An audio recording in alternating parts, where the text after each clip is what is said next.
Alhamdulillah nahmaduhu wa nasta'inuhu wa nastaghfiruh wa na'udzu billahi min shururi anfusina wa min sayyiati a'malina may yahdihillahu fala mudilla lahu wa may yudlil fala hadiyalah. Asyhadu an la ilaha illallah wahdahu la syarika lah wa asyhadu anna Muhammadan 'abduhu wa rasuluh, amma ba'du fa inna khairal kalami kalamullah wa khairal huda huda Muhammadin sallallahu alaihi wasallam wa syarral umuri muhdatsatuha wa kullu muhdatsatin bid'ah wa kullu bid'atin dhalalah wa kullu dhalalatin finnar. Alhamdulillah, kita rafa'kan syukur kita kepada Allah Subhanahu wa taala yang menghidupkan kita, yang mengumpulkan kita dalam majlis ilmu, menjadikan kita hamba-hambanya yang masih lagi diberikan ruang kekuatan kesihatan untuk terus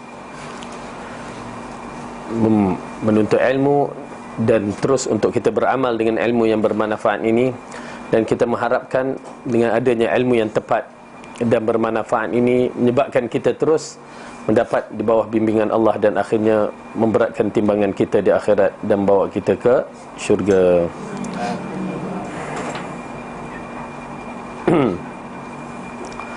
Baik, kita sambung balik hadis kita dalam bicarakan tentang babul iqtisad fi ta'ah, bab berlaku sederhana dalam beribadat, kerana Allah merahmati kita, Allah tidak mahu kita susah. Dan kita sendiri kena tahu kedudukan kita, bahawa Allah telah memberikan satu khulasah ataupun perkara yang penting, la yukallifullahu nafsan illa wus'aha.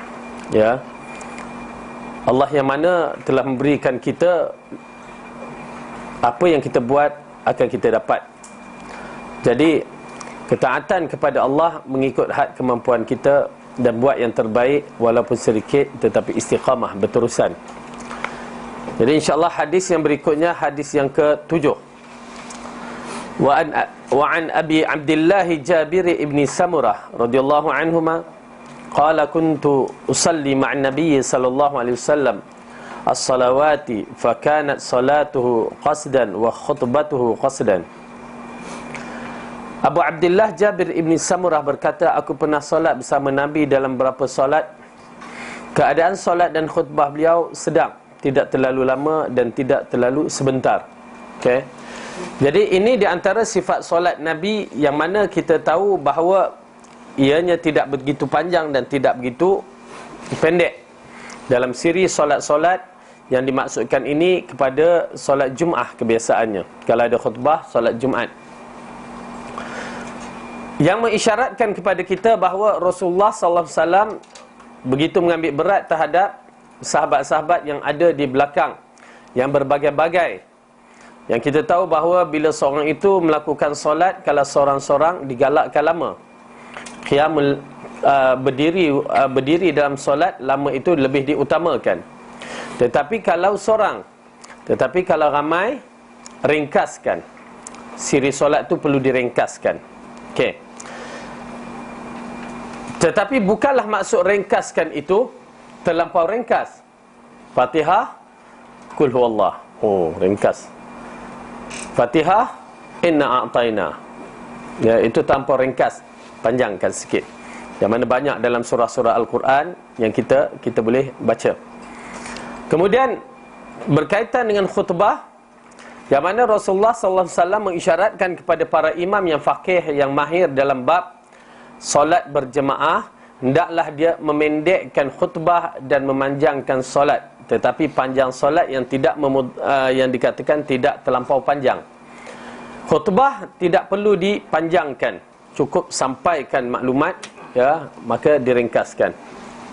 Maksudnya kalau bagi kita dalam 10 ke 15 minit tu okeylah. Ya, perempuan tak pernah pergi khutbah kan. Okay, begitu kedudukannya. Tidak pula terlalu pendek. Pada mazhab Hanafi, dia terlalu pendek. Dia wajib bagi mereka khutbah dalam bahasa Arab. Jadi mereka baca Al-Quran 1-2 ayat, baca 1-2 hadis, habis dah khutbah. Lah kejap sangat. Kita dulu pergi semayang, ceramah dia sebelum khutbah tu panjang. Terbalik pula. Bila kita tinggal sunnah khutbah tu, dia akhirnya ceramah sebelum khutbah tu start pukul 12 tu sampai pukul 1.30, panjangnya.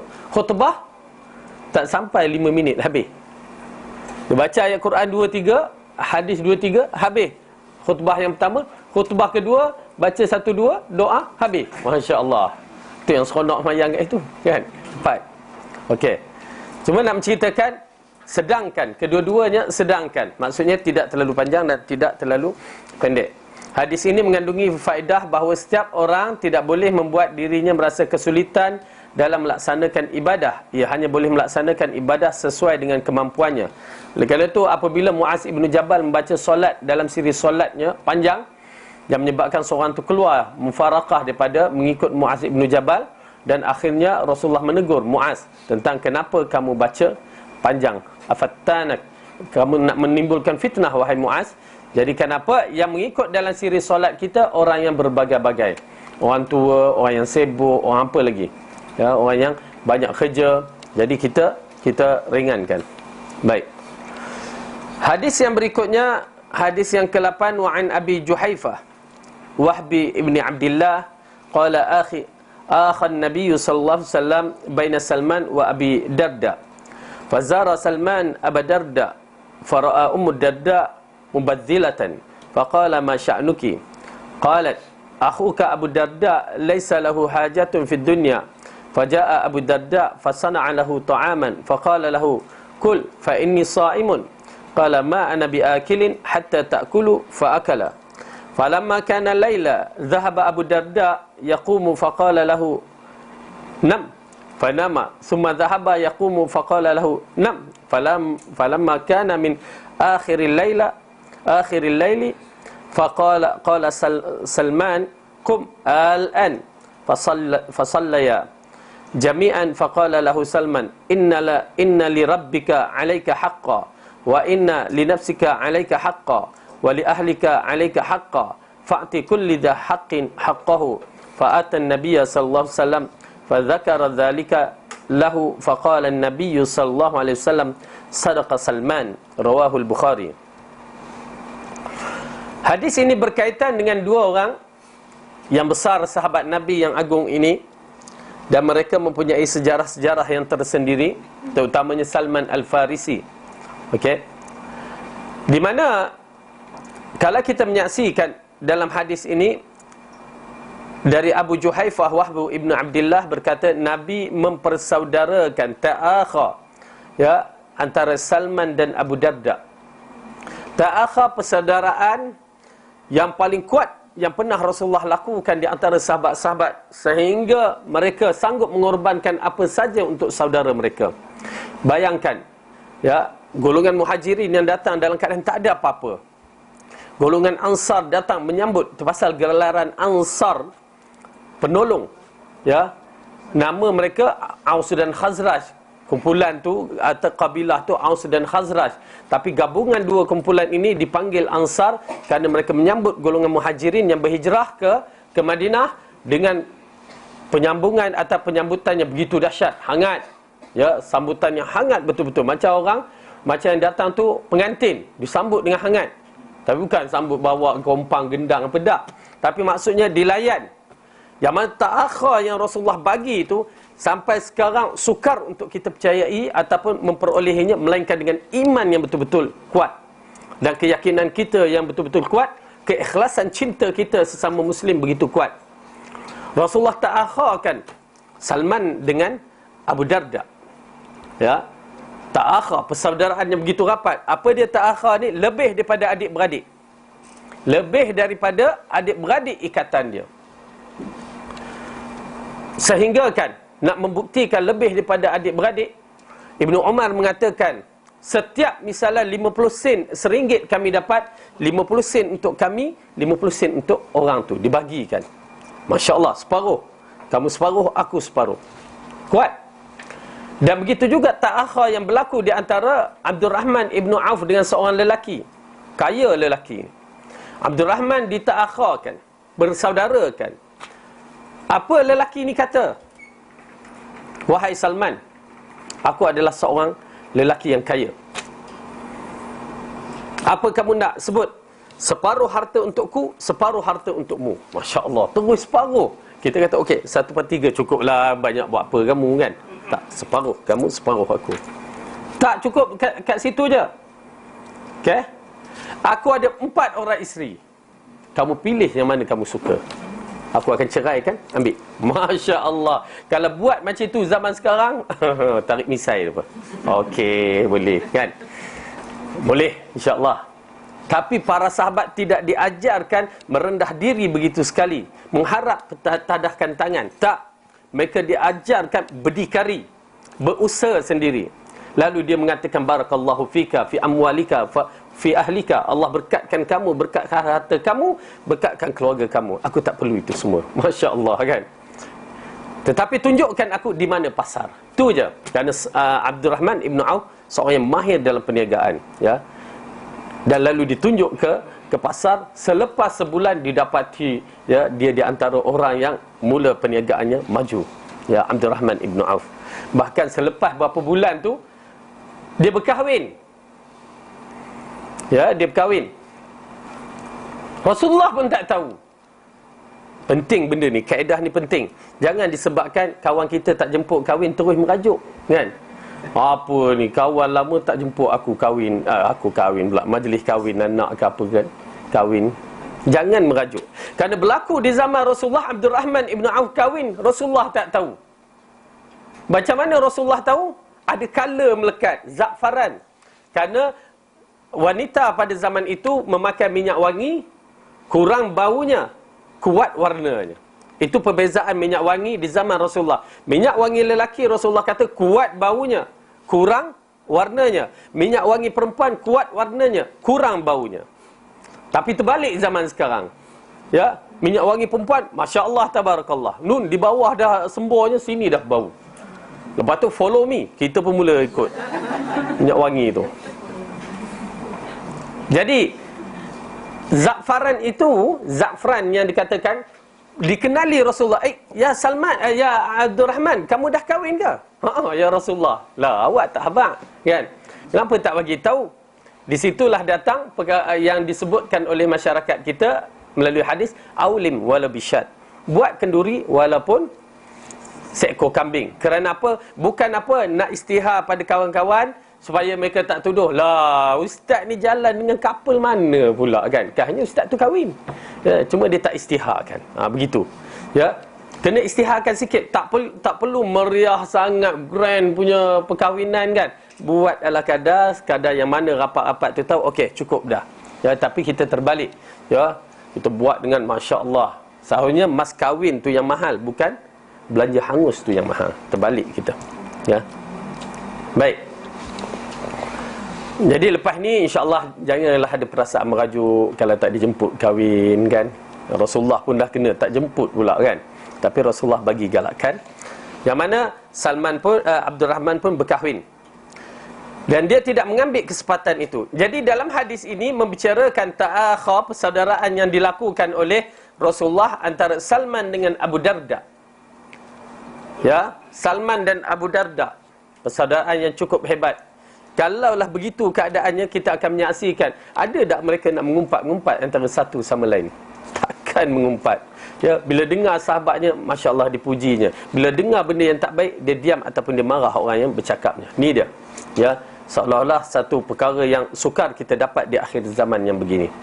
Dan inilah kekuatan ukhuwah Islamiah sebenarnya. Okey. Kemudian fazara Salman, maka Salman datang menziarahi Abu Darda. Dia datang ziarah, bertemu dengan Abu Darda. Dia tengok Ummu Darda, isteri dia, ya, nampak tak kemas langsung. Ya, serabai je. Apa hal ni, kan? Ummu Darda ni, ya. Dia tengok dalam keadaan yang tak terurus. Salman tengok. Lalu bertanya, mengapa keadaan kamu seperti ini? Ya Ummu Darda. Wanita menjawab, saudaramu Abu Darda sudah tidak mempunyai hajat lagi pada keduniaan. Maksudnya Abu Darda dah tinggalkan dunia, habis tinggal aku sekali. Dia tak layan aku dah. Oh, rupanya ini contoh wanita yang terbaik sebenarnya. Wanita ini kalau ikutkan melakukan kecantikan untuk suami. Terbalik kita, kan? Kita pakai cantik waktu nak keluar. Dalam rumah berkemban aja. Keluar kemai minyak wangi dia. Dalam rumah berbelacan je. Ya, itu silap kita. Okey. Jadi Ummu Darda ni disebabkan suami dah tak layan dia, maka akhirnya dia pun alahai, pakaian dia dah kusut masai disebabkan suaminya dah meninggalkan dunia. Okey. Abu Darda memang terkenal seorang lelaki yang zuhud, terlampau zuhud, dan banyak benda-benda yang orang sahabat yang tidak mampu untuk berhadapan dengan dia, kecuali orang-orang tertentu menasihat bagi pandangan apa semua, dia ada pendirian dia dan dia terkenal dengan kezuhudan dia. Ni dia Abu Darda. Sehingga isteri dia pun dia tak layan dah. Lah apa guna kahwin kalau macam tu kan? Okey, lalu di sini kita lihat. Kemudian Abu Darda datang dan ia membuat makanan untuk Salman. Ya. Setelah selesai masak tadi, Abu Darda berkata kepada Salman, dia duduk, makanlah. Wahai Salman, makanlah kerana aku berpuasa. Okey, sekarang Salman jadi tetamu. Okey. Hukum layan tetamu apa hukum dia? Wajib. Okey. Bila kita diwajibkan melayan tetamu, maka ada beberapa arahan tetamu kita kena dengar dan kita boleh ikut. Okey, besar pahala tu. Okey, di sini kita lihat. Lalu bila dia menghidangkan Salman, ini di antara perbuatan yang terbaik menjamu tetamu. Kerana perbuatan orang yang pertama menjamu tetamu adalah Nabi Ibrahim. Nabi Ibrahim, lelaki yang pertama menyambut tetamu, bagaimana dia sambut? Kita belajar. Dia sambut macam mana? Seekor anak lembu disembelihkan bagi tetamu. Masya Allah kan. Seekor anak lembu. Ya, kita seekor anak ayam pun tak buat kan. Tapi tak apa. Rasulullah kata had kemampuan masing-masing. Kalau bagi air pun tak apa. Jangan pula tetamu komplain air je. Air sejuk. Itu je yang aku mampu bagi. Ya, pasal kamu banyak sangat cekadak, ambil air sejuk. Kan. Okey. Jadi melayan tetamu hukumnya wajib, ya, selama 3 hari kalau mengikut hukum. Kemudian dan mengikut kemampuan kita, ada larangan sampai orang kata bergadai golok. Maksudnya dah tak ada, kita perahkan cari juga duit berhutang nak layan tamu, tak boleh. Had mana yang ada. Baik. Kemudian Nabi Ibrahim melayan tetamu dengan keadaan yang mana Rasulullah mengatakan lelaki yang pertama melayan, orang yang pertama melayan tetamu dengan terbaik, Nabi Ibrahim. Layan tetamu datang yang kita saksikan dalam surah, berbagai surah, ya, Az-Zariyat, surah apa ni, Al-Ankabut, surah, banyak surah menceritakan tentang Nabi Ibrahim menyambut tetamu, ya, duduk aja kat belakang tu, dia siapkan sapi, anak sapi, anak lembu, lepas tu bukan masak macam mana tu, barbecue tu, masya-Allah, dia bawa zoom. Bayangkan waktu tu orang di padang pasir bila dapat macam tu. Tetapi malaikat tak ambil kan. Ialah malaikat. Jadi dia pun terkejut. Kenapa orang lain semua berebut? Tiba-tiba tetamu yang datang kali ini tak berebut langsung. Okey. Jadi nak menunjukkan layanan tetamu. Di sini Abu Darda menunaikan satu tuntutan. Dia melayan tetamu dengan memberikan hidangan kepada Salman. Dan itu yang terbaik cara melayan tetamu. Ya. Okey. Lepas tu dia kata, silalah makan, aku berpuasa. Okey, kita tengok ya. Makanlah kerana aku sedang berpuasa. Salman menjawab, aku tidak akan makan sebelum engkau pun makan. Subhanallah. Mungkin terkenal dengan Abu Darda ini puasa sehari, buka sehari. Puasa sehari, buka sehari. Okey. Lalu Salman mengatakan, aku tak nak makan melainkan kamu makan dengan aku. Hai, aku ni puasa ni. Kena pula waktu, mungkin kalau kena waktu, ya, waktu tu dah petang. Dah lepas asar datang tetamu, Allah suruh makan pula. Macam mana hukum dia? Maghrib lagi 2 jam. Tetamu suruh makan. Haji Syekh Abdul Rahman, macam mana? Apa yang perlu kita buat? Cepat. Bagi idea. Makan. Oh, boleh gerak aku. Aku berlapar sangat. Ya, melayan tetamu itu lebih besar pahala dari berpuasa waktu tu. Ya. Kecuali kalau tamu kata, okey, tak apalah kan. Kalau kamu makan kan, kamu tengah lapar habis pula semua kan. Okey, tak apa. Dalam kaedah ini, melayan tetamu adalah wajib. Jadi kena layan dia. Dia kata makan. Di sinilah Abu Darda menunjukkan dia makan. Ya, maka dia makan bersama tetamu. Subhanallah. Kalau puasa ganti tu kena bagi tahulah, aku tengah kantor ni kan. Tu tak boleh lah.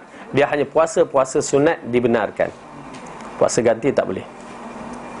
Dia macam hukum kaedah solat sunat juga. Solat sunat kalau mak panggil kena jawab pasal wajib. Kalau orang lain panggil macam mana? Tak payah ke payah? Kena pula horn kereta tu yang panggil. Pon, pon, pon kan. Bas nak berjalan, korang solat lagi sunat. Macam mana?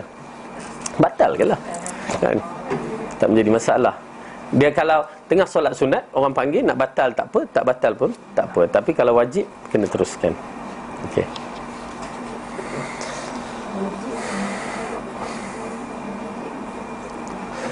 Salman menjawab, aku tidak akan makan sebelum engkau pun makan. Maka Abu Darda pun makan. Okey, ini kefakihan sahabat dalam bab ini. Dia melayan tetamu. Jadi kita pun begitu kedudukannya.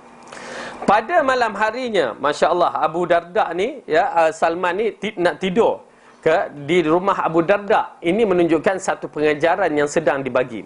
Dan ini menunjukkan, maksudnya tetamu itu termasuk dalam golongan misalan orang dekat kita pun di kategori tetamu juga. Kalau ikutkan Salman duduk di Madinah juga. Dan Abu Darda dalam Madinah juga. Ya. Jadi Salman menjawab mana tadi, pada malam harinya Abu Darda bangun untuk mengerjakan solat malam. Ya. Salman pun tidur. Abu Darda pun tidur. Tetapi maksudnya Abu Darda tidur dah dengan bersama Salman. Tetapi Abu Darda bangun tengah malam yang kita lihat pada awal pertengahan malam. Mungkin dia tidur lepas isyak. Kenapa? Rasulullah mengatakan, ya, yang paling baik itu waktu tidur itu ialah lepas isyak tu tidur, kan? Jangan nak bersembang, kurangkan bersembang. Kita ialah sibuk nak tengok TV lagi, kan? Ya, jadi itu yang menyebabkan lambat tidur. Maka dia tidur lepas isyak, dia bangun pertengahan. Kita tengok Salman pun berkata, tidurlah. Abu Darda pun tidur kembali, kan? Nampak tak? Abu Darda nak melakukan solat tahajud, ya, petengah malam. Abu Darda kata tidur. Salman kata tidur. Seolah-olah Salman tak tidur. Kerana apa? Ada satu pengajaran dia nak ajarkan saudara dia. Nampak tak? Kalau kita tidur, kan, orang terjaga ke orang menjerit dah tak sedar dah. Tidur mati, kan? Ini Salman bangun, mungkin Abu Darda bangun perlahan tu pun Salman terkejut. Dia kata tidur. Lalu Abu Darda faham, maka dia tidur. Okey. Ketika Abu Darda bangun hendak mengerjakan solat malam, Salman lagi berkata kepadanya, tidurlah. Ya, menunjukkan waktu itu bukan waktu yang dikategorikan tahajud terpilih yang Rasulullah letakkan. Okey? Maka dia pun tidur balik, kan? Kalau kita apa dia ni, orang nak buat kerja amal ni, kan, nak lakukan solat dia suruh tidur, ni jenis tak tahajud agak, kan? Hanya baru pukul 2, belum lagi. Okey. Kemudian Salman berkata, bangunlah. Hingga pada akhir malam Salman berkata, bangunlah. Lalu mereka solat bersama-sama. Setelah itu Salman berkata kepadanya. Maka pada yang 1/3 akhir malam barulah Salman kejut. Ya, bangunlah. Inilah waktu dia. Okey, ini menunjukkan kepada kita waktu tahajud pun ada waktu-waktu yang terpilih. Bukan setengah orang dia ambil pukul 12 tu tahajud sampai ya ke pagi, tak, ataupun start. Yang paling penting kita tahu waktu tahajud yang terbaik ialah 1/3 akhir malam. Itu dia waktu dia. Jadi kita kena bagilah waktu tu. Jadi kalau maghrib masuk pukul berapa? 7:05 minit sekarang ni lebih kurang, dan subuh pukul 7. Oh, ingat ada yang mayam pukul 7 pula, kan? Okey, 5:45. Okey, kita kira kat situ. Ya, bagikan 1/3. Jadi lebih kurang pukul 3 macam tu. Okey, baik. Dan Salman pun kata, bangunlah. Lalu mereka solat bersama-sama. Adakah solat ini bersama berjemaah, ya, ataupun dia solat, aku solat? Dan pengetahuan dalam bab solat sunat tidak ada berjemaah kecuali solat tarawih. Itu ada berjemaah, ya, yang solat yang sama bentuknya, ataupun solat mayat, solat jenazah, solat apa lagi? Solat yang mana memerlukan berjemaah, Aidil Fitri, Aidil Adha. Okey, itu semua ada. Khusuf, kusuf, Semua diam. Tetapi kalau solat, bentuk-bentuk solat yang macam biasa kita solat, solat sunat, qabliyah, ba'diyah ataupun solat tahajud, tidak ada berjemaah, kecuali untuk ta'lim, untuk mengajar. Ya, kalau nak mengajar, maka tak apa, anak kita ajar, mah kita bangun solat bersama. Dia nak solat memang tak larat dah. Ya, solat tu tidur, pakai tidur je. Jadi kita bangunkan, kita solat sama dia, maka tu tak apa. Ya, kita lakukan solat berjemaah. Tetapi ada limit dia sampai satu tahap, maka masing-masing buat sendiri. Okey. Kemudian Salman mengatakan, setelah itu Salman berkata kepadanya, sesungguhnya bagi Tuhanmu ada hak, bagi dirimu ada hak, dan bagi keluargamu juga ada hak. Maka penuhilah hak masing-masing. Ya, hak tersebut perlu dipenuhkan. Ini mengisyaratkan kepada kita, semua hak itu perlu diletakkan kepada tempatnya, supaya kita tidak menzalimi antara satu sama lain. Bayangkan kalau seorang tu kahwin, dia dalam bab ini, bila dia kahwin-kahwin, tiba-tiba ya, dia buat amalan perangai yang macam ni, menderita bagi satu pihak. Ya, menderita satu pihak. Suami tak nak tahajud, isteri bertahajud. Kan? Sembahyang setiap malam sampai pagi, tiap-tiap hari tahajud. Suami kata dah tu, kan, mah tu nak tahajud, nak hebat tahajud. Mah menangis kat apa? Kat ketika sembahyang, suami menangis atas katil. Apalah mah ni, pening aku. Kan? Jadi dia kena ikut cara dia, cara yang betul. Okey. Kemudian Abu Darda mendatangi Nabi lalu menceritakan apa yang baru saja terjadi. Beliau lantas bersabda, Salman benar. Ini menunjukkan para sahabat bila mereka berhadapan dengan masalah-masalah, mereka akan rujuk Nabi. Itu yang satu. Yang kedua, ada benda-benda yang sahabat tidak faham, maka ada sahabat lain yang akan membetulnya. Jadi menunjukkan kepada kita pentingnya dalam siri kita hidup berjemaah ini, menegur antara satu sama lain, tetapi dengan cara yang betul. Ya, kalaulah kita melihat bila Ummu Darda begitu kan, lalu Salman dengan menggunakan kebijaksanaan, macam mana aku nak tegur Abu Darda? Kalau kita tengok macam itu, ya, tengok Ummu Darda macam itu, kita tegur dari Abu Darda, mungkin ada kesan efek dia.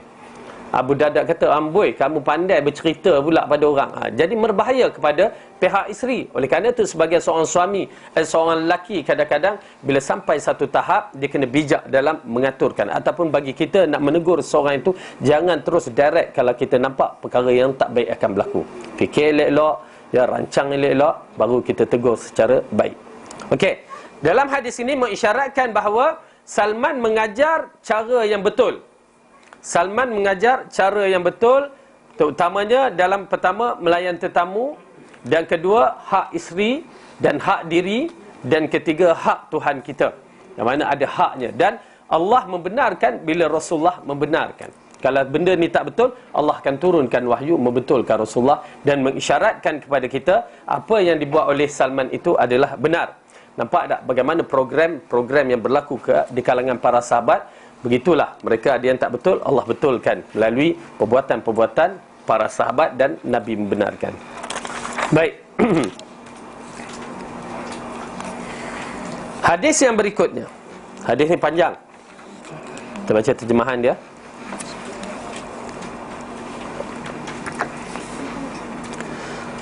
Abu Muhammad Abdullah ibn As berkata, Abu Muhammad Abdullah ibn Amr ibn As meriwayatkan, Nabi SAW memberitahu tentang ucapanku, iaitu demi Allah sesungguhnya aku akan selalu berpuasa pada siang hari dan bangun sepanjang malam untuk mengerjakan solat selama aku hidup. Kemudian Rasulullah bertanya, kamukah yang mengucap ucapan seperti itu? Kemudian aku menjawab, benar, aku yang mengatakannya wahai Rasulullah. Baginda bersabda, sesungguhnya kamu tidak akan sanggup untuk berbuat demikian. Maka berpuasalah dan berbukalah, tidur dan bangunlah untuk solat, serta berpuasalah 3 hari dalam setiap bulan, kerana pahalanya dilipat gandakan 10 kali. Jadi jika setiap bulan kamu berpuasa 3 hari, maka itu seperti berpuasa sepanjang masa. Okey. Ia berkata, aku masih kuat beramal yang lebih dari itu. Baginda menjawab, kalau begitu berpuasalah 1 hari dan berbukalah 2 hari. Ia berkata, aku masih kuat beramal lebih utama dari itu. Baginda bersabda, kalau begitu berpuasalah sehari dan berbukalah sehari juga. Demikian itu adalah puasa Nabi Daud. Dan inilah puasa yang paling sedang. Dalam riwayat yang lain disebutkan, demikian itu adalah puasa yang paling utama. Aku berkata, aku masih kuat beramal lebih dari itu. Rasulullah bersabda, sesungguhnya tidak ada puasa melebihi keutamaan puasa Nabi Daud. Sebenarnya seandainya dulu aku menerima anjuran disabdakan Rasulullah untuk puasa 3 hari setiap bulan, maka hal itu lebih aku cintai daripada keluargaku dan hartaku. Okey, kita sebenarnya kalimah had Nabi Daud tadi dia berhenti. Lepas tu ya, lelaki ini mengatakan sebenarnya, okey, seandainya aku menerima anjuran daripada Rasulullah sallallahu alaihi wasallam untuk puasa 3 hari setiap bulan, maka hal itu lebih aku cintai daripada keluargaku dan hartaku.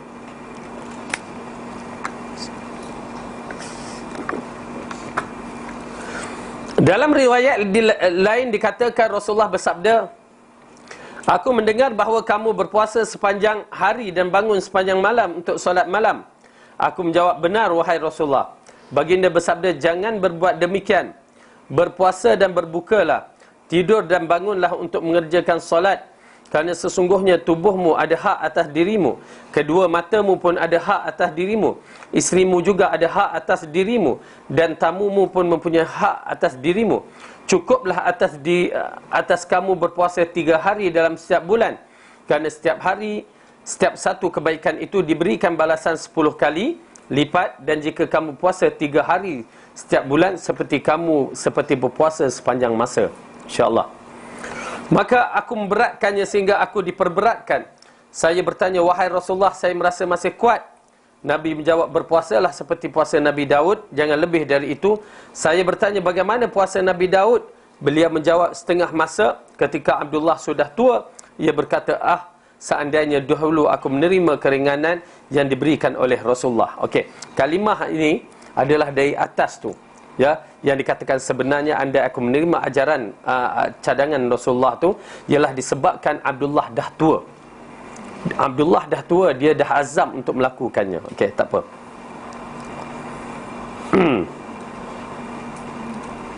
Okey, kita berhenti kat sini. Kita syarahkan hadis di atas.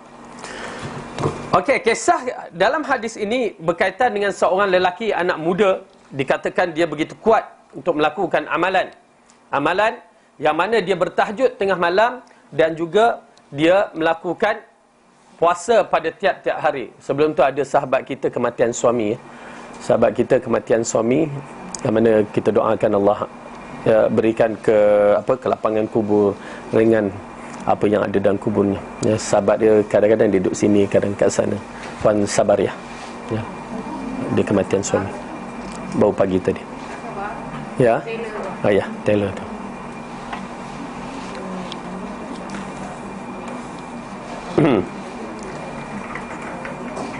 Baik. Jadi lelaki dalam hadis ini membicarakan lelaki ini berpuasa sepanjang hari dan tidak tidur malam, yakni bertahajud sepanjang hari. Kemudian Rasulullah bertanya, kamukah yang mengucap ucapan seperti itu? Lalu dia menjawab, ya, benar. Lalu Rasulullah mengatakan, jangan begitu, tapi lakukanlah bersembahyanglah, tidurlah dan lakukan solat. Dan berpuasalah 3 hari pada setiap bulan dan pahalanya dilipat ganda 10 kali. Jadi jika setiap bulan kamu berpuasa 3 hari, maka seperti berpuasa sepanjang masa. Jadi bila lelaki itu sebut begitu, Rasulullah kata jangan. Ya, Rasulullah bila berbicara, dia di bawah program wahyu. Dia tahu kemampuan kita ni, azam kita. Kadang-kadang semangat tu, waktu tengah semangat, Masya Allah, Tabarakallah. Bila dah letih, baru kita tahu. Jadi waktu semangat itu Rasulullah cuba nak jaga semangat dia supaya buat had mana yang mampu. Yang mana pertama dicadangkan tidur dulu dan barulah bertahajud. Itu pasal kaedah bertahajud yang paling baik tidur dulu. Ya, kalau tak tidur tak menjadi masalah, tetapi dia tak tak menyempurnai sifat-sifat tahajud. Tahajud, tidur dulu baru bangun. Kalau jenis tak mau tidur, itu lain cerita. Kalau kita saja nak berjaga, tak boleh. Ya, kena tidur dulu sampai 1/3 akhir malam. Okey. Kemudian dikatakan berpuasa pada tiap-tiap hari Rasulullah mengatakan berpuasa 3 hari dalam sebulan. Yang mana kita puasa setiap hari tak mengikut sunnah, tak dapat pahala. Tetapi puasa 3 hari tiap-tiap bulan itu mendapat pahala. Seperti puasa sebulan penuh ataupun sepanjang masa. Subhanallah. Ringkasan bagi puasa sepanjang masa itu pada 3 hari. Pada bila? 13, 14, 15 bulan. Tiap-tiap bulan Masihi. Pula dah. Ya, pada tiap-tiap bulan hijrah. Kena betul tu. Dan nanti buat bulan Masihi pula, kan? Okey, pada tiap-tiap bulan hijrah. Dikatakan hari putih. Okey. Tetapi lelaki ni berkata, aku masih kuat ya Rasulullah untuk beramal yang lebih dari itu. Baginda menjawab, kalau begitu, berpuasa 1 hari, berbuka 2 hari. Tuan-tuan dan puan-puan, nampak tak isyarat agama? Agama bukan akal. Nak puasa ni baik, tetapi bila buat tu tak betul dengan syarak, tak betul dengan fitrah sebagai seorang manusia, maka Rasulullah betulkan balik.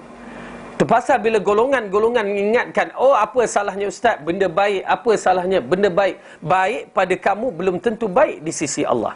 Puasa baik, baik. Tetapi bila cara tu tak betul, maka dia tak baik. Nak puasa tiap-tiap hari, tak boleh. Walaupun nama baik. Kita kena rujuk Rasulullah ajarkan. Kerana Rasulullah mengatakan, aku yang lebih tahu, aku yang lebih bertakwa kepada Allah. Jadi di sini Rasulullah ajarkan, okey, kalau kamu nak puasa juga, sehari berpuasa, 2 hari berbuka. Cadangan dia. Ya Rasulullah, aku masih kuat untuk beramal lebih dari itu. Lalu Rasulullah mengatakan, okey, kalau begitu, sehari berbuka, puasa, sehari berbuka. Dan itulah puasa Nabi Daud. Dan demikianlah paling utama, kerana ianya adalah puasa Nabi Daud. Kalau kita tengok pada matan hadis tu, ya, kat situ, maka disambungkan hadis di bawah, beliau menjawab, ya, ketika Abdullah sudah tua, ya, dia berkata, sebenarnya seandainya dulu aku menerima anjuran yang disabdakan Rasulullah untuk berpuasa 3 hari setiap bulan, maka hal itu lebih aku cintai dari keluarga dan hartaku. Menunjukkan dia seolah-olah telah berazam, dan bila dia berazam di depan Rasulullah, dia tak nak batalkan. Rupanya bila dia berazam begitu, seolah-olah bernazar, maka dia terpaksa terus buatkan. Walaupun pada hari tua dia terpaksa buat, dah tak larat dah. Ya, subhanallah. Inilah keadaan yang diceritakan dalam hadis ni, yang mana Rasulullah SAW merenung sampai masa hari tua. Kamu akan tak mampu, tapi kamu masih kata gah. Kan? Hari tua kita macam kita hari tua sekarang ni kan. Ya. Kita kena faham kenapa Allah jadikan kita berperingkat. Hari ni kita dah tak selera banyak benda kan. Kenapa tu? Allah nak menghilangkan, ataupun Allah tengah mengaturkan kita pada hari kematian. Bila hari kematian, satu rezeki pun takkan masuk dalam mulut. Ni dah sikit-sikit. Saya pun serupa juga. Kalau dulu, Masya Allah, durian tu, ya, 2 biji boleh lagi. Kan? Tapi sekarang tak boleh. Ya, pasal apa? Kencing manis. Selera tu ada, tapi tak boleh. Kan? Nak menceritakan dia kurang sikit. Kita selera pun nak makan dah kurang. Ya, itu yang menakutkan kita. Okay, jadi sampai hari tua kekuatan kita dah lain dah. Tak sama. Puasa Isnin Khamis pun dia mempunyai keistimewaan tersendiri juga. Ya, Rasulullah galakkan. Dia di antaranya puasa-puasa ni, inilah bentuk dia. Tak banyak puasa, tetapi paling banyak adalah puasa Nabi Daud. Ya. Jangan ada puasa lain. Tapi jarang orang mencipta puasa. Kenapa? Pasal nak kuat nak makan. Tetapi ramai yang mencipta solat. Tu, ya. Kononnya baik. Ya, nak. Dalam asar mengatakan di antaranya puasa yang jarang Rasulullah, maksudnya hampir puasa penuh, adalah Syaban. Tetapi dalam hadis yang lain pula mengatakan, setelah mengupaskan bahawa bukan Syaban tu dia puasa penuh, tak. Dia tidak akan puasa 1 bulan pun seperti Ramadan puasa penuh. Kadang-kadang dia puasa banyak, kadang-kadang dia puasa sikit. Begitu kedudukannya. Tapi tidak dinafikan Syaban adalah bulan yang selalu dia berpuasa. Okey. Ya, itu dia punya inilah. Kita nampak bukan tak apa kalau melihat kedudukannya, tidak boleh lah kalau berterusan begitu, kerana seolah-olah ada satu puasa yang sama dengan puasa fardu, maka dia kena hilangkan.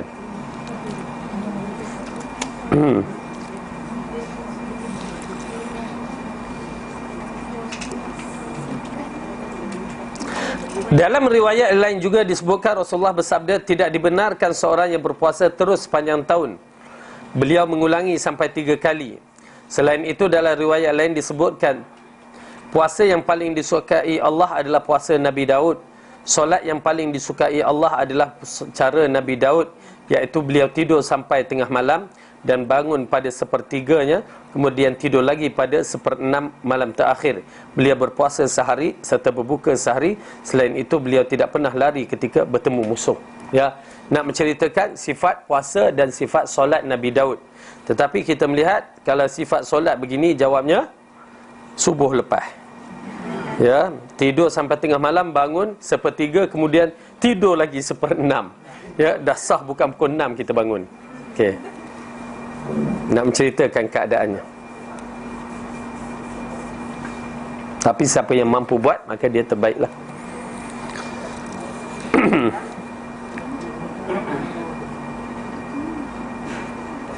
Ada pula riwayat lain menyebutkan bahawa ia berkata, ayahku menikahkan aku dengan seorang wanita dari keturunan yang baik. Ayah berniat untuk mengetahui kondisi menantunya, yakni isteri dan anaknya. Lalu bertanya wanita itu perihal keadaan suaminya. Setelah ditanya, isterinya berkata, sebaik-baik lelaki ialah suamiku. Ia tidak pernah menginjak hamparan kami dan tidak pernah memeriksa tabir kami. Maksudnya tidak pernah berkumpul untuk bersama isterinya sejak kami datang padanya. Setelah peristiwa itu berjalan lama, maka ayahnya memberitahu hal tersebut kepada Nabi. Lalu beliau bersabda kepada ayahnya, pertemukan aku dengan lelaki itu. Itu puncanya. Asalnya ayahnya nak kahwinkan dengan anak seorang perempuan tu, lalu nak tahu kedudukan anak dia. Lalu bila kahwin, subhanallah, kahwin, ya, rupanya bila kahwin, dia buat macam tak kahwin. Apa guna kahwin kalau buat macam tak kahwin? Jadi dia tanya kepada anak menantunya, anak menantu kata, macam tak kahwin ayah, kan? Jadi dia pun jadi tanda tanya, apa hal? Apa hal? Lalu di situ rupanya mereka itu yang menyebabkan larangan Rasulullah SAW dalam bab-bab yang begini. Ya, hak-hak manusia ada.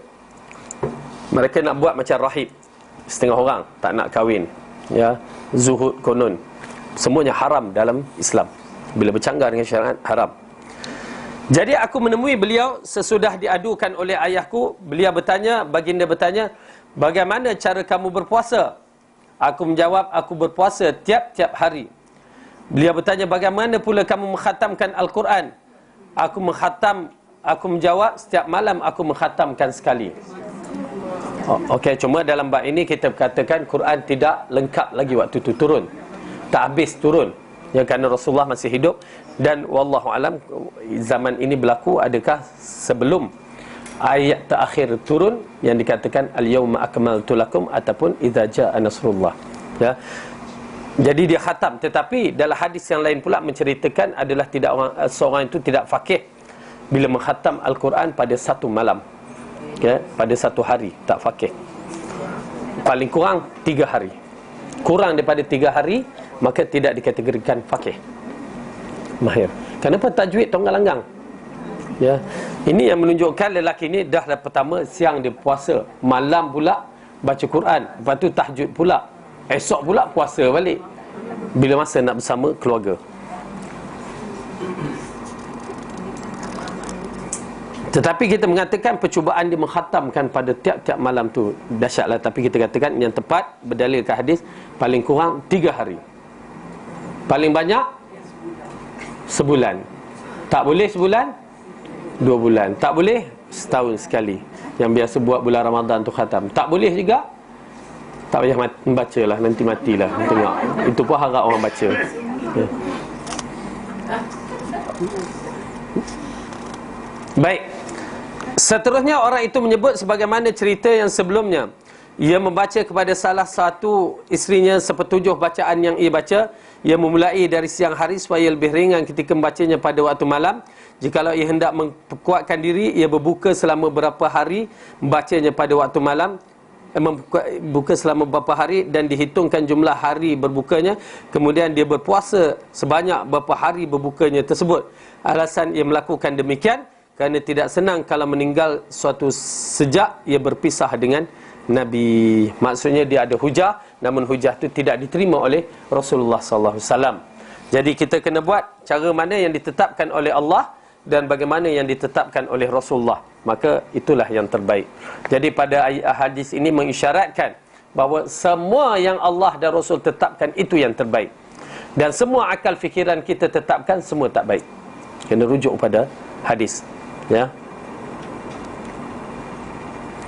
Hadis ini sebagai dalil bahawa setiap manusia tidak mesti membebani dirinya dengan puasa dan melaksanakan solat. Akan tetapi sebaliknya ia mendirikan solat dan puasa dengan harapan mendapat kebaikan dan menghilangkan rasa lelah, sulit dan penat. Okey, jadi kita puasa. Kita puasa atas dasar apa? Untuk kuruskan badan. Boleh ke? Hilang pahala. Puasa kerana Allah, tapi dia datang kurus badan, alhamdulillah. Puasa untuk diet, saja aku puasa untuk diet kerana Allah Ta'ala. Habis. Dia puasa kerana Allah. InsyaAllah diet tu datang.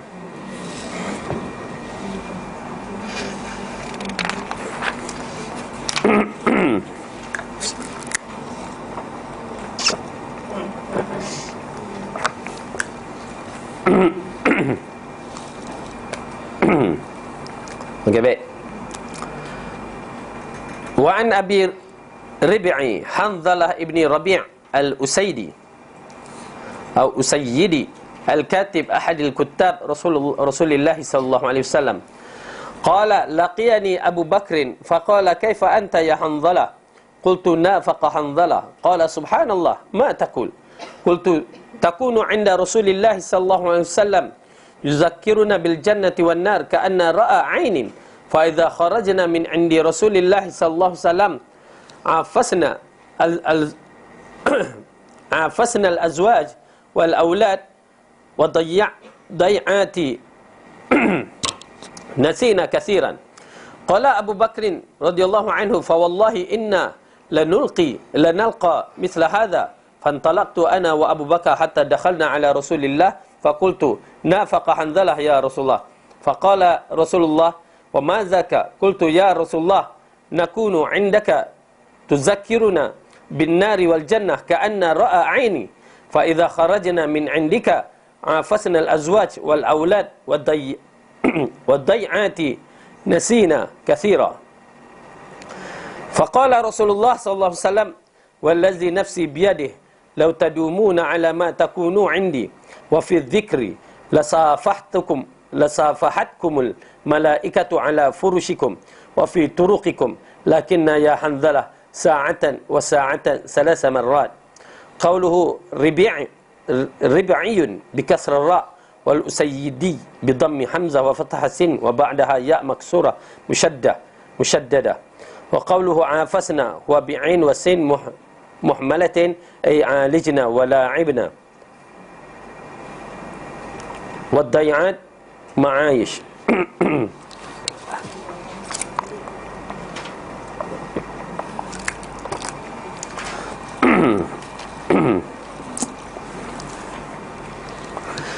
Abu Rib'i' Hanzalah ibnu Arabi ibnu Rabi' al-Usayyidi al-Katib, salah seorang juru tulis Rasulullah berkata, aku bertemu dengan Abu Bakar, kemudian aku berkata, bagaimana keadaanmu hai Hanzalah? Ia berkata, bagaimana keadaanmu hai Hanzalah? Aku menjawab, Hanzalah kini telah munafik. Abu Bakar berkata, subhanallah, apa yang kau katakan itu? Aku menjawab, kalau kita di hadapan Rasulullah, kemudian beliau menceritakan tentang syurga dan neraka, maka seakan-akan kami melihat dengan mata kepala kami. Namun bila kita pergi dari beliau dan bergaul dengan isteri dan anak-anak serta mengurusi berbagai urusan, maka kita sering terlupa. Abu Bakar berkata, demi Allah, aku pun juga begitu. Kemudian aku dan Abu Bakar pergi menghadap Rasulullah lalu berkata, wahai Rasulullah, Hanzalah telah munafik. Rasulullah bertanya, mengapa sedemikian? Aku berkata, wahai Rasulullah, apabila kami berada di hadapanmu, kemudian engkau menceritakan tentang neraka dan syurga, maka seolah-olah kami melihat dengan mata kepala kami. Namun bila kami keluar dan bergaul bersama isteri dan anak-anak serta menerusi berbagai macam persoalan, maka kami sering lupa. Rasulullah pun bersabda, demi zat yang jiwaku berada di dalam genggamannya, seandainya kamu tetap sebagaimana keadaanmu di hadapanku dan mengingatinya, nescaya para malaikat akan berjabat tangan denganmu di tempat tidurmu dan di jalan. Namun hai Hanzalah, sesaat dan sesaat. Beliau mengulangi sampai 3 kali. Okey, sabda Rabiun dan Kasrah itu semua, sedangkan dia adalah kehidupan. Okey, penjelasan hadis ini mengandungi faedah agung yang sebagai dalil akan keadilan dan kesempurnaan syariat, bahawa Allah memiliki hak atas diri anda, maka berikanlah haknya. Begitu pula dengan tubuh anda, maka berikanlah haknya. Okey, sekarang kita terangkan tentang hadis ini. Hanzalah atau terkenal dengan Abi Rabi'i atau Rib'i. Hanzalah salah seorang penulis wahyu Rasulullah. Dia ada beberapa orang penulis wahyu Rasulullah. Hanzalah, Muawiyah, siapa lagi? Ada 2-3 orang lagi. Dan Hanzalah terkenal dua di zaman Rasulullah. Pertama, Hanzalah penulis wahyu. Yang kedua, Hanzalah Wasilul Malaikah, yang dimandikan oleh malaikat di perang Uhud. Sebab apa dia mandi? Ya, kisah suatu perang Uhud, laungan jihad datang, dia pada malam yang pertama bersama isterinya, baru kahwin, Arisah. Ya, baru kahwin, maka akhirnya dia mendengar laungan jihad. Siapa yang lebih besar? Allah ke isteri? Kan. Jadi dia tinggal Allah. Dia tinggal isteri dan dia pergi kepada Allah dengan laungan jihad, dan akhirnya dia mati dalam peperangan. Dan Rasulullah melihat air turun dari langit, ya, kepada Hanzalah seorang.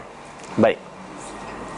Tetapi Hanzalah ini penulis wahyu yang mana dia bertemu dengan Abu Bakar. Lalu yang pertama dia mengatakan, Abu Bakar bertanya, apa khabar? Macam kita lah, apa khabar ya, bila kita berjumpa orang, ya, kaifa anta ya Hanzalah. Lalu Hanzalah mengatakan, Hanzalah telah menjadi munafik. Terkejut Abu Bakar, apa hal ni? Ya, subhanallah, macam mana kamu boleh dakwa kamu munafik? Ya, ini menunjukkan para sahabat banyak mengkritik diri sendiri. Para sahabat bukan macam kita mengkritik orang-orang di depan. Kita banyak mengkritik si fulan, lupa diri kita. Tetapi para sahabat begini, sampai ke muncak mempertikaikan diri mereka munafik. Satu benda yang besar yang boleh menyebabkan, kalau orang munafik, neraka yang paling bawah. Dan mereka meletakkan diri mereka, kalau tak betul tu, macam munafik. Na'udzubillah min zalik. Begitu bersungguh-sungguh nak membetulkan diri mereka. Umar sampai tanya, ya Huzaifah, macam mana aku ni? Aku munafik ke tidak? Ada kita mempertikaikan diri kita seperti Umar? Tak ada. Pasal kita merasakan kita macam sahabat mukmin. Ya. Dahsyat. Oleh kerana itu kita kena rujuk diri kita. Kemudian Abu Bakar pun bertanya, macam mana berlaku tu? Lalu dia mengatakan, sewaktu kita dengar ceramah macam datang kuliah ni, semangat, datang roh nak mengaji, roh, segala-gala roh kebaikan datang. Balik rumah dengan anak bini ataupun dengan suami, pergi pula tu ini, lupa habis. Itulah dunia. Ya, nak buat macam mana? Kehidupan perlu diteruskan. Lalu Abu Bakar kata, aku pun serupa. Maksudnya aku pun munafik juga. Subhanallah. Lalu mereka pun pergi bertemu dengan Rasulullah sallallahu alaihi wasallam.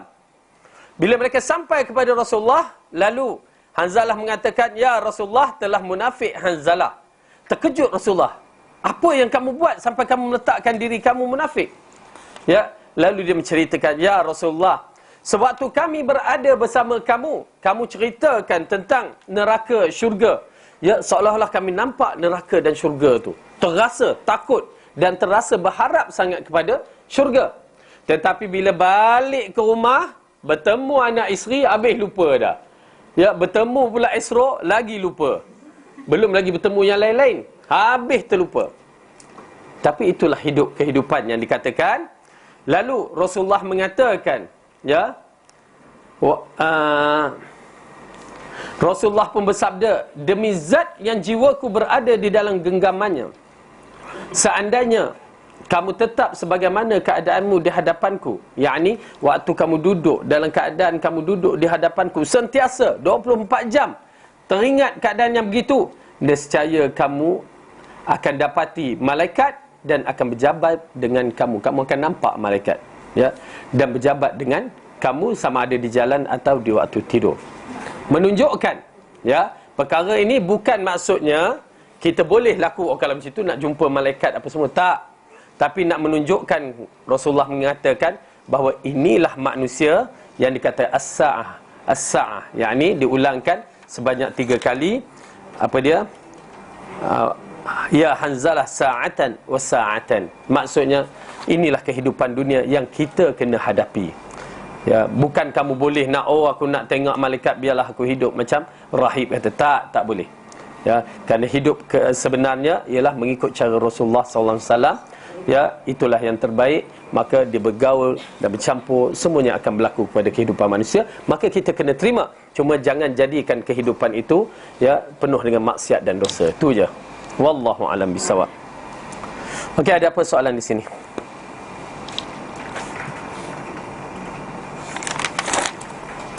Maaf, suara problem sikit. Ada soalan? Ustaz, saya nak tanya berkenaan dengan sekarang ni kan berkenaan dengan dividen EPF yang syubhah tu. Jadi macam mana kita nak, bolehkah kita guna duit tu untuk memberi sebagai hadiah pada orang yang categorized as miskin ataupun kaum-kaum kita yang memerlukan memang. So macam mana nak handle? Wallahu alam, bila dikatakan kategori syubhah tu kan, tetapi dia bukan macam riba kan, syubhah je. Wallahu alam. Cuba rujuk pada orang ni lah. Bagi kita cuba mengelakkan syubhat-syubhat tu, walaupun nak bagi dalam, mungkin kita boleh ialah buat lebih baik. Kita cuba mengelakkan benda yang syubhat itu dalam bentuk makanan terutamanya, ya. Mungkin kalau kita nak bagi ke tempat-tempat yang bentuk untuk pembinaan apa semua, buat benda yang tu, mungkinlah. Wallahu a'lam. Itu dah memang dalam akan ada kan. Wallahu a'lam. Naam. Ada ibu tu dia puasa setiap hari anaknya ada paper. Ada ke tuntutan puasa macam tu? Tak ada. Tuntutan puasa macam tu tak ada. Kalau dia buat tu dia dapat apa?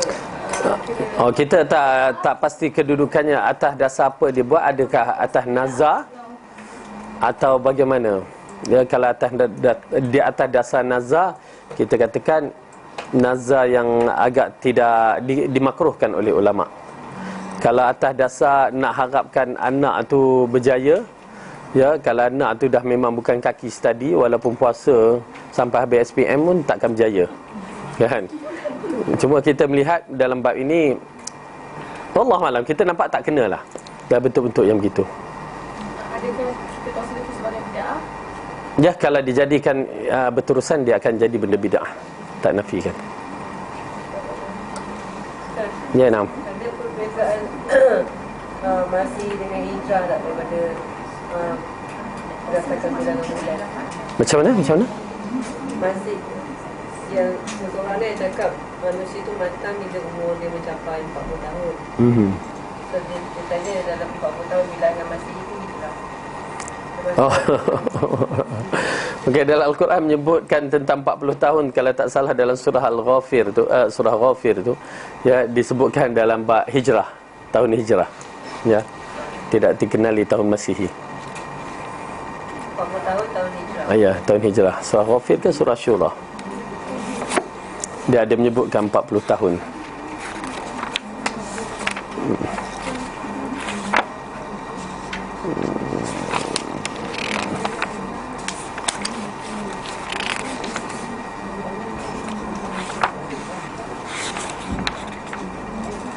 Az-Zumar. Tak ingat surah Syura ke? Tak ingat dah.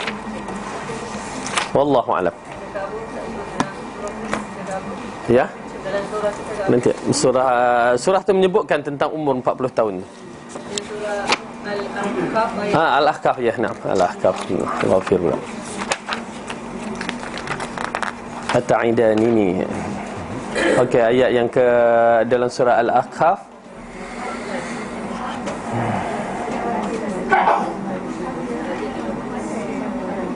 Ayat 15.